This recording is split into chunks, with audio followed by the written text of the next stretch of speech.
Muy buenas tardes, estimados alumnos y alumnas. Vamos a dar inicio hoy día a una nueva clase de lenguaje y comunicación, como lo hacemos todos los días viernes. Así que ahí en sus casitas van a juntar sus manitos y van a orar después de mí. Señor, le damos gracias por un nuevo día de vida que usted nos da, por permitirnos tener salud, por permitirnos estar con nuestra familia, nuestros compañeros y nuestros profesores. Te queremos pedir que nos sigas cuidando, que cuides a mis compañeros, a los profesores y a los directivos del colegio y a toda la gente que lo necesita. Cuida a mi familia, protégenos como nos has protegido hasta ahora. Te queremos pedir también que nos ayudes a poner atención en clases, a seguir las reglas y las instrucciones del profesor y a que cada vez nos podamos aprender más y más el contenido que el profesor nos va enseñando para que así podamos ser mejores personas en un futuro. Todo esto te lo pido en el nombre de tu Hijo Jesús. Amén. Muy bien, chiquillos, esa fue la oración de hoy. La fortaleza del carácter de esta semana, como ustedes saben, es soy amable y la frase que nos va a caracterizar hoy día es busco y destaco lo positivo de cada persona, ¿ya? Lo mismo que les expliqué ayer, si yo puedo tener muchas diferencias con una persona, pero eso no me va a impedir ser una persona poco objetiva. Si yo tengo diferencias con alguien, no soy amigo de alguien, esa persona puede tener defectos buenos, puede tener defectos y virtudes, ¿ya? Y siempre yo voy a tratar de destacar las virtudes de esa persona. ¿Por qué? Porque eso hacen las personas amables, ¿ya? Siempre remarcar las virtudes y obviar los defectos porque son defectos. Los defectos no hay que resaltarlos, hay que potenciar las cosas buenas para que esa persona siga mejorando y así vamos mejorando todos, ¿ya? Así que les dejo esta frase para ustedes. Normas de la clase, ustedes ya se las saben, pero las vamos a recordar de nuevo. Asistir puntualmente a las clases, se les esperará 5 minutos y si no llegan a esa hora no van a poder ingresar y quedarán ausentes. 2. Respetar los turnos de habla. 3. Apagar los micrófonos para evitar el ruido ambiente, encenderlos solo cuando el profesor lo indique. 4. Mantener la cámara siempre encendida e ingresar a Zoom con el nombre real. 5. Levantar la mano cuando quieras dar tu opinión. 6. Está prohibido realizar acciones no dictadas por el profesor. 7. No burlarse de los compañeros y escuchar con respeto las opiniones. 8. Está prohibido comer durante las clases, tener mascotas y juguetes. Al presentarte a las clases debes estar aseado y con una ropa adecuada para una clase escolar. Y 10. Al estudiante que se le llame la atención en 3 ocasiones y persista en su conducta, será eliminado de la clase teniendo la opción solo de ingresar a la clase siguiente. ¿Ya? Esas son las 10 normas de nuestras clases. Actividad inicial, hacer ahora. Dice, abran su CT en la unidad número 3. Luego, lea del texto El amigo fiel que aparece en la página número 12 y 13. Una vez terminada la lectura, contesten la pregunta que aparece a continuación. Se revisará en conjunto. Ahí está el texto, El amigo fiel, es un fragmento, ¿cierto?, de una obra de Oscar Wilde. Ustedes lo leen, ¿cierto? Y después de leerlo, dice, ¿qué nos quiere decir Oscar Wilde sobre la amistad a través de este cuento y por qué? Ya tenemos que argumentar nuestra respuesta. Todo lo que ustedes crean que Oscar Wilde nos transmite en este cuento lo tenemos que fundamentar. En relación a lo que hemos leído, reflexionemos. ¿Qué similitud hay entre el texto que leyeron y el cuento El gigante egoísta? ¿En qué se parecen ambos? ¿Piensan que el molinero era un buen amigo? ¿Por qué? Usen información del texto para responder, ¿ya? Porque el texto dice. Recuerden, siempre cuando me piden información del texto yo agrego porque el texto dice. Clase de hoy día, viernes 11 de junio del año 2021. El objetivo de la clase es usar información explícita e implícita para inferir los sentimientos de los personajes. Subrayamos el objetivo y ahí están los datos de la clase número 4 de la unidad número 3. Entonces, en esta clase de nuevo vamos a ver lo que es la información explícita e implícita, vamos a recordar estos conceptos y con esta información vamos a inferir los sentimientos de los personajes usando un cuadro de anclaje en el que yo me tengo que hacer ciertas preguntas para identificar la información explícita o implícita y así poder yo inferir cómo son los sentimientos de los personajes. ¿Ya? Ojo aquí. Dice, información explícita e implícita. Y esto no tienen que anotarlo porque ya lo anotaron en la clase de ayer. Dice, información implícita.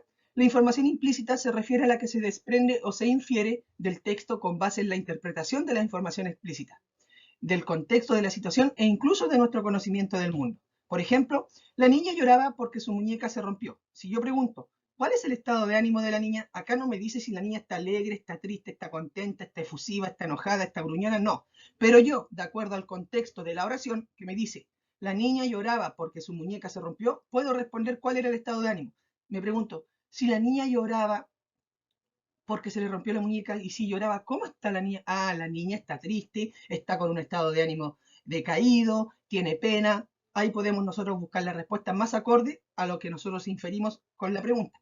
Ahora tenemos también la información explícita. La información explícita son ideas que el autor comunica de una forma directa y clara en un texto. Es la información literal, aquella que podemos reconocer a simple vista en el texto. Por ejemplo, la niña lloraba porque su muñeca se rompió. Si yo pregunto, ¿por qué lloraba la niña? Ah, en el texto me dice que lloraba porque su muñeca se rompió. Respuesta, la niña llora porque su muñeca se rompió. ¿Ya? Se dan cuenta que ahí en la información explícita la información aparece directamente en el texto y en la información implícita la información las tenemos que inferir nosotros de acuerdo a las características que nos da el texto. ¿Qué debemos hacer para inferir los sentimientos de los personajes? Para inferir los sentimientos de los personajes debemos fijarnos en lo que dicen, primero en lo que dicen los personajes, en lo que piensan y luego en lo que hacen. Ya lo que dicen, lo que piensan y cuáles son sus acciones, lo que hacen para nosotros definir cuáles son los sentimientos que tienen estos personajes. Para eso yo me pregunto, ¿qué dice, hace o piensa el personaje? ¿Cierto? Dependiendo de lo que aparezca en el párrafo, un personaje puede decir algo, puede hacer algo o puede pensar algo. Yo eso es lo que tengo que identificar. Después me pregunto, ¿qué sentimos las personas generalmente con esto? ¿Qué sentimos las personas generalmente con esto? ¿Y qué siente el personaje? ¿Ya? Aquí en la pregunta 2, ¿qué sentimos las personas generalmente con esto? Nosotros tenemos que ponernos en el lugar. Si nosotros decimos, hacemos o pensamos lo que hace el personaje, ¿cómo nos sentimos nosotros al hacer eso o cómo nos sentiríamos nosotros al hacer eso? Yo me pregunto, ¿qué haría yo en eso? Que es lo mismo que sentimos las personas generalmente con esto. Y después, al responder la segunda pregunta, yo automáticamente tengo la respuesta de la tercera. ¿Qué siente el personaje? Ojo aquí a la explicación. Miren, ese es el cuadro de anclaje y dice, actividad.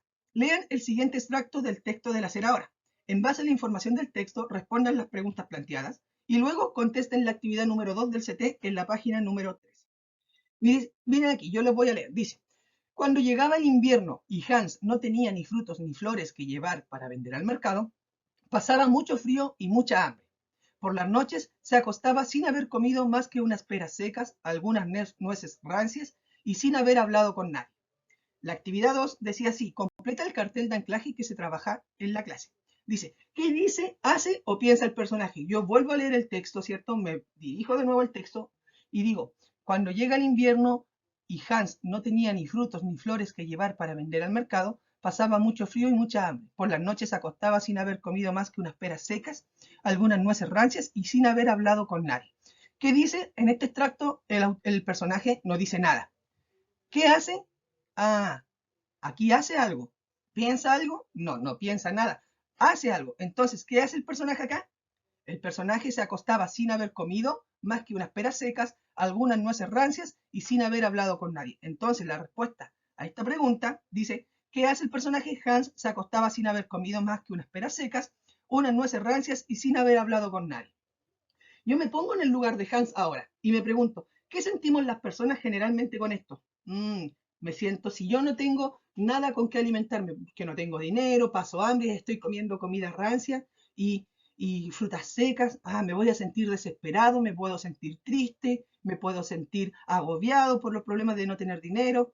Entonces, ¿qué sentimos las personas generalmente con esto? Las personas generalmente nos sentimos solas, ¿cierto? Porque no tenemos ayuda de nadie, y angustiados o tristes. Entonces, al tener yo esta pregunta respondida, ¿cierto? Al tener esta ya la respuesta de esta pregunta, puedo responder automáticamente de esto.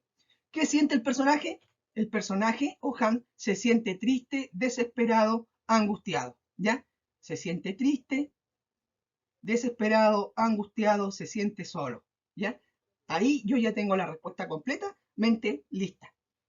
Es importante identificar la primera pregunta, si es que el personaje está diciendo algo, está haciendo algo o está pensando algo, lo respondo. Después me pongo en el lugar del personaje para ver qué sentimos las personas generalmente cuando nos pasan esas cosas y luego respondiendo la del medio, la pregunta del medio, si la tengo lista, puedo responder automáticamente la pregunta a la tercera de qué siente el personaje.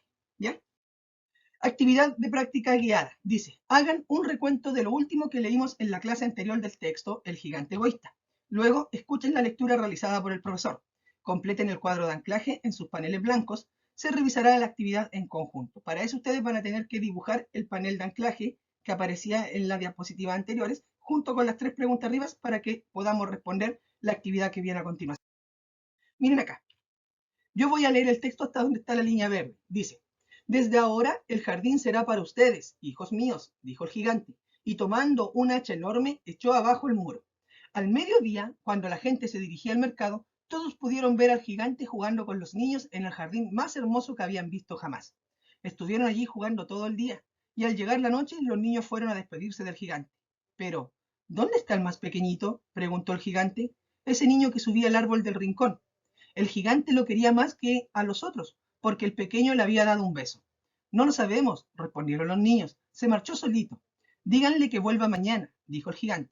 Pero los niños contestaron que no sabía dónde vivía y que nunca lo habían visto antes. Y el gigante se quedó muy triste. Todas las tardes al salir de la escuela, los niños iban a jugar con el gigante, pero al más chiquitito, a ese que el gigante más quería, no lo volvieron a ver nunca más. El gigante era muy bueno con todos los niños, pero echaba de menos a su primer amiguito y muy a menudo se acordaba de él. ¿Cómo me gustaría volver a ver?, repetía. Entonces acá, en relación a lo leído, respondan y busquen la información en el texto. A la última parte que leímos de este texto, en relación a ello, miren acá, dice: ¿qué dice el gigante en esta parte? En la última parte, en la última parte el gigante dice algo, sí, dice algo, piensa algo, no, no piensa, eh, hace algo, tampoco hace algo, en la última parte, ¿ya? Pero ¿qué dice en la última parte el gigante? El gigante en la última parte dice que le gustaría volver a ver al chiquitito. Entonces, yo respondo en esta parte, dice que quiere volver a ver al pequeño niño.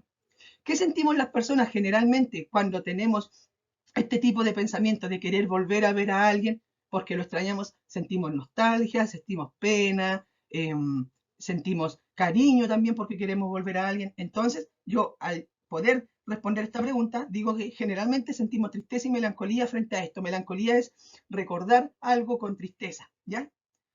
¿Qué siente el gigante? Entonces ahora, aquí está la respuesta. Siente tristeza y melancolía. Entonces el gigante se siente triste y melancólico, ¿ya? ¿Se dan cuenta que yo tuve que identificar qué dice el gigante? En esta parte del texto, él decía que le gustaría volver a ver al pequeñito. Después identifiqué qué sentimos las personas. Yo me puse en el lugar del gigante. ¿Qué sentimos las personas cuando nos pasa esto? Nos sentimos con tristeza y melancolía. Recordamos con tristeza. Y teniendo esta respuesta completamente lista, ya puedo responder qué siente el gigante ahora. Siente tristeza y melancolía, ¿ya? Actividad de práctica independiente. Lean la parte final del cuento en la página número 14. Luego respondan las actividades A, B y C que aparecen a continuación. Se revisará la actividad en conjunto. Ustedes leen este texto de acá, fíjense que aquí aparecen los números y están identificados los párrafos. Párrafo 1, párrafo 2, párrafo 3 y párrafo 4. ¿Ya? Ahí están los párrafos. Por si les preguntan después, lean un párrafo específico, por ejemplo, lean el párrafo 1, ustedes ya saben cuál tienen que leer. Usa la información del párrafo 1, atención, usa la información del párrafo 1 para completar la tabla. Se dirigen al texto anterior, párrafo 1, lo vuelven a leer y responden: ¿qué dice el gigante en esta parte?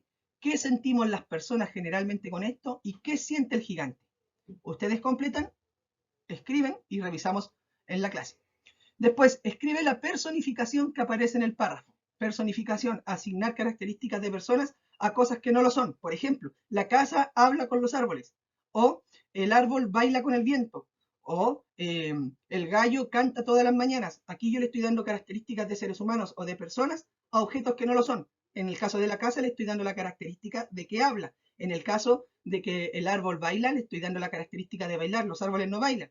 Y en el caso del gallo le estoy dando la característica de cantar porque los gallos no cantan, ¿ya? Ojo ahí. Entonces ustedes tienen que buscar la personificación que aparece en el párrafo 2. Se dirigen al párrafo 2 y buscan la personificación. Y la tercera dice: ¿por qué el rostro del gigante se enrojeció de ira? De acuerdo a lo que ustedes leyeron. A, porque el invierno se hacía largo y la primavera tardaba en llegar. B, porque hacía mucho tiempo que esperaba al pequeñito y este no llegaba. C, porque luego de ver al pequeñito se percató de que alguien le había hecho daño. O D, porque se sentía viejo y cansado y ya no podía jugar como antes con los pequeños. Tienen que leer el texto anterior y responder la pregunta C. Antes de finalizar, reflexionemos. ¿Cómo era el gigante antes de compartir su jardín? ¿Cómo era? ¿Cómo es el gigante ahora? ¿Qué nos quiere transmitir el autor en la parte del cuento que leímos hoy? ¿Qué nos quiere contar o qué nos quiere decir el autor con el cuento que leímos hoy día, la parte del cuento que leímos? Actividad final, ticket de salida. Copien el siguiente ticket de salida en sus cuadernos. Escríbanlo con letra redondita y clara y luego, una vez que terminen, sáquenle foto y envíenselo al profesor para revisar. Ahí está. Dice ticket de salida, nombre del alumno, lo copian completo y después lo hacen. Lee el siguiente fragmento de El amigo fiel y completa la tabla. Los vecinos encontraban raro que el rico molinero no diese nunca nada a cambio a Hans, aunque tuviera 100 sacos de harina almacenados en su molino, 6 vacas lecheras y un gran número de ganado. ¿Qué piensan los vecinos de Hans sobre el molinero? ¿Qué piensan? Aquí aparece en el texto, aparece qué es lo que piensan, ¿ya? Encontraban raro que el rico molinero no diese nunca nada a Hans, a cambio a Hans, ¿ya? Ahí ustedes tienen que leer de nuevo y buscar qué es lo que piensan los vecinos sobre Hans. ¿Qué sentimos las personas generalmente con esto? ¿Qué sentimos las personas cuando nosotros tenemos a alguien que tiene de muchas cosas y no regalan nada a los que más necesitan? ¿Qué sentimos nosotros? Y por último, la última, respondiendo la del medio, ustedes van a poder responder qué sienten los vecinos de Hans. ¿Cuál es el sentimiento que sienten? ¿Ya? Y esa es la clase de lenguaje del día de hoy, chiquillos. ¿Ya? No es una clase larga, es una clase bien cortita. Si tienen alguna duda, no duden en hacérmela. Nos vemos, vayan a descansar un ratito porque viene una clase de historia. ¿Ya? Así que nos vemos en 15 minutitos más. Adiós, chau, chau.